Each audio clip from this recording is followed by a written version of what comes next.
September 17 1948 5 రోజుల యుద్ధం తర్వాత నిజాం లొంగిపోయాడు. హైదరాబాద్ భారతదేశంలో కలిసింది. సెప్టెంబర్ 18 1948 హైదరాబాద్ నిజాం దక్కన్ రేడియో ద్వారా ప్రజలను ఉద్దేశించి ప్రసంగిస్తూ ఓటమిని అంగీకరించి భారత ప్రభుత్వంతో సహకరించమని కోరారు. ఆ వెంటనే అధికారికంగా భారతదేశంలో చేరిక ఒప్పందంపై సంతకం చేసి అధికారికంగా భారతదేశంలో చేరాడు.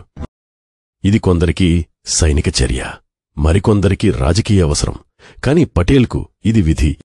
విదేశాల నుంచి విమర్శలు వస్తున్నాయి. వాళ్ళు ఎటువంటి మాటలైనా మాట్లాడనివ్వండి, కాని నేను వినేది ఒకరి మాట, భారత్ మాత. హైదరాబాద్ భారత యూనియన్లో కలిసింది. చిన్న మాటలు, కానీ లోతైన గెలుపు.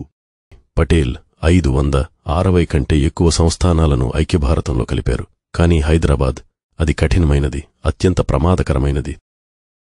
హైదరాబాద్ ఇప్పుడు ఇంట్లో ఉంది. దక్షిణంలో పాకిస్తాన్ కల మొదలైనదే ముగిసింది.